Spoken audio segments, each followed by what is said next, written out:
This is the Sierra Canyon Weekly News. Hi, welcome to Sierra Canyon Weekly News. This week, 4B will be your team of reporters. Let's start this episode with campus news. Last Friday, the second graders had their performance. The show was a journey through the digestive system. Second grade performed some amazing skits and songs. Let's see a short clip from their show.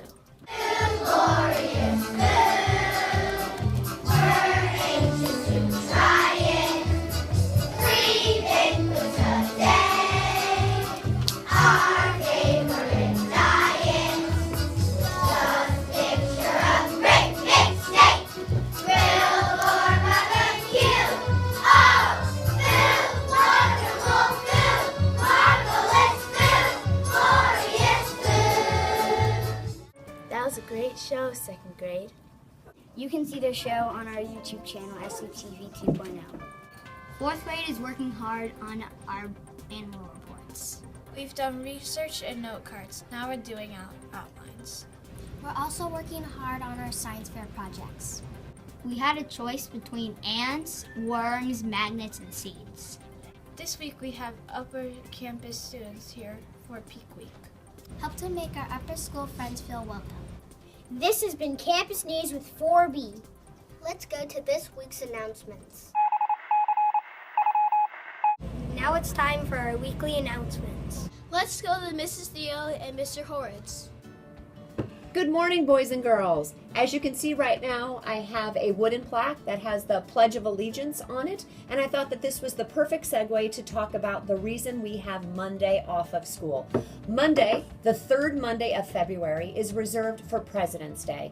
It was actually created to celebrate George Washington's birthday, the first president of the United States, but since then, it's actually been used to celebrate and to recognize all of the presidents of the United States and their tremendous contributions to our government and to being the leader of the free world. And having said that, I thought we should just talk a little bit about one of the myths we've all grown up with hearing, and that is that George Washington had dentures. He did have dentures. That's not the myth.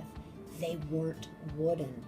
I have since discovered, looking at the old Farmer's Almanac, that they weren't made of wood. Instead, they were made of, wait for it, hippopotamus teeth that had been filed down to fit Washington's mouth. Can you believe that? That was something that I learned today, so I wanted to share that with all of you. Now, if you can just be patient with me as we shift to the next big holiday that we will be celebrating. You can all guess. Yes, Valentine's Day will be celebrated this Sunday. And I thought that there were some interesting facts that I wanted to share with you about Valentine's Day. $448 million are spent on candy the week before February 14th. You're keeping all of the dentists in business. 58 million pounds of chocolate candy are bought during Valentine's Day week.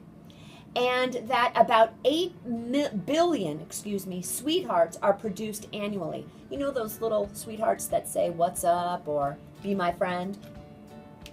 Are produced annually. That's enough candy to stretch from Rome, Italy to Valentine, Arizona, and back again 20 times. Most are sold between January 1st and February 14th.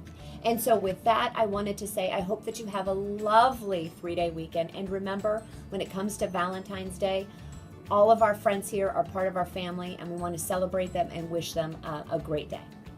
This has been your weekly announcements with Mrs. Theo and Mr. Horowitz. Next up is last week's sports news. In sports news, the 6th grade boys silver team won their game. The rest of our basketball and soccer teams had tough losses last week. We want to congratulate all our winter sports teams. Thank you for representing Sierra Canyon and making us proud.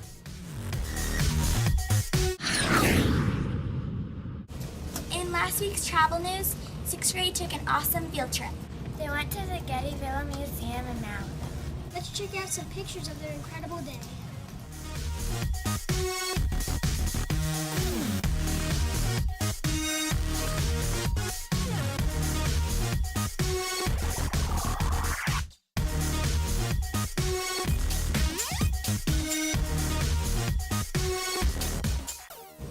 Looks like they saw some beautiful art. 2 weeks from right now, there'll be an LPI. Now it's time for our Olympic Spotlight. Welcome to this week's Olympic Country Spotlight. We're going to focus on Forby's Olympic country, England. Let's hear a few interesting facts about this historic country. England and its capital, London, has many historic landmarks like Big Ben and Buckingham Palace.